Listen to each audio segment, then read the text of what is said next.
Humphreys from Edward and the White Bear, and in this video I'm going to go through how to make a half square triangle. So half square triangles come up in a lot of patchwork. I have a couple of examples of blocks here that show you what they look like. So this one first, the squares here that are half green and half white are half square triangles. So it's basically a square with one diagonal through the middle and a different fabric either side.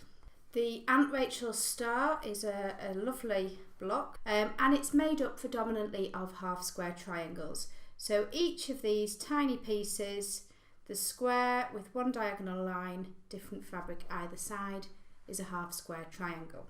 To make two half square triangles, because you make two at a time using this quick pieced method, you start with two squares in the colours that you want.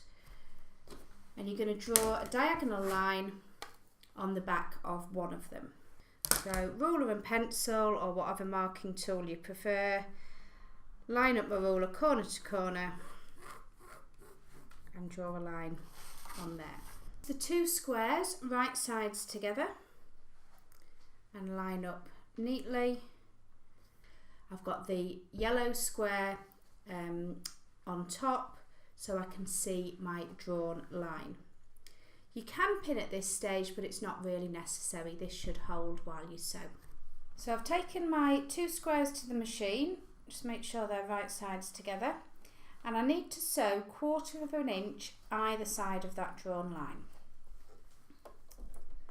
So I'm lining up, I've got a 1/4 inch foot on, so I'm lining up the guide just to the right hand side, a tiny bit to the right of that line, and then set off sewing.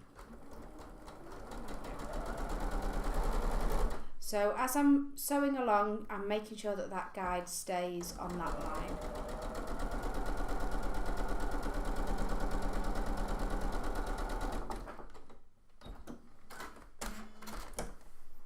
So that's sewn one side. I'll then turn that around. Same again on the other side of the line.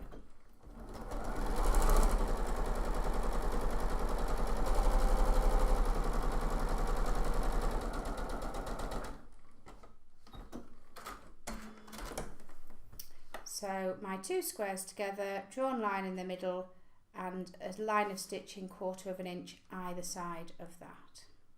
So I'm now going to cut this in half along that line that I drew.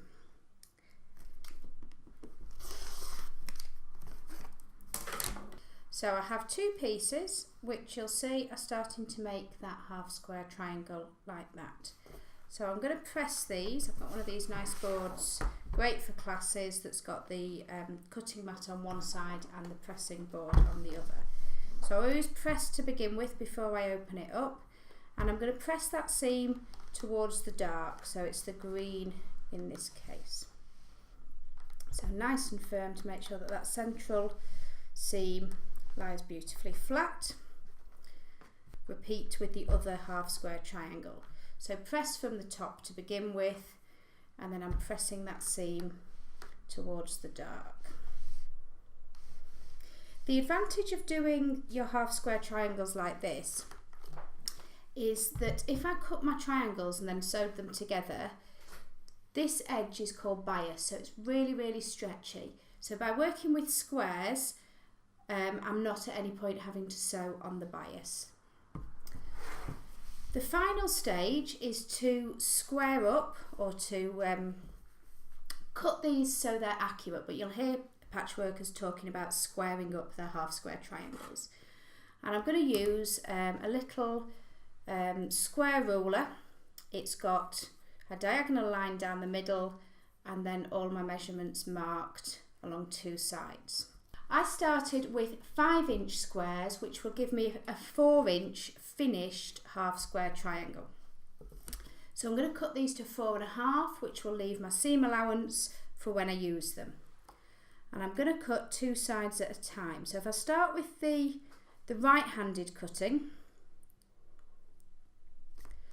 I'm lining up the diagonal on that ruler along that diagonal seam line. And for my first cuts, I want to make sure that I've got at least 4.5 inches on these two edges.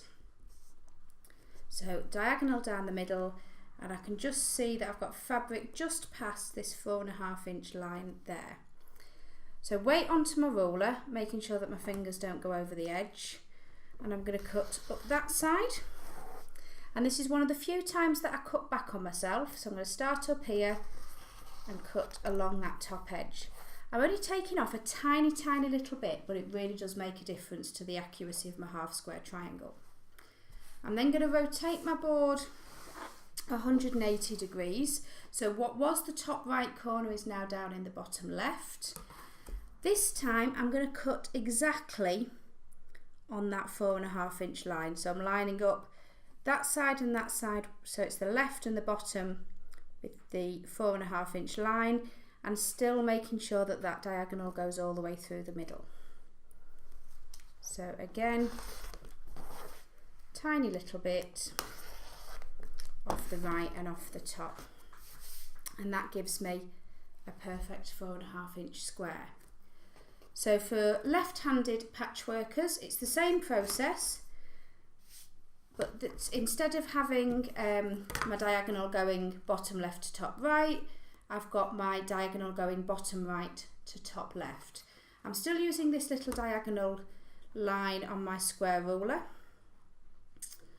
and so I'm lining up the diagonal with that central seam line all the way, and I'm making sure that on these two edges the fabric extends past the 4.5 inch line. Just swap hands, there we go. So weight on the ruler, and I'm going to trim off that edge, and again I'm just going to come back on myself with that edge. Just wobbled ever so slightly there, but we should be okay. So again, I'm going to rotate my board 180 degrees, this time for left-handers.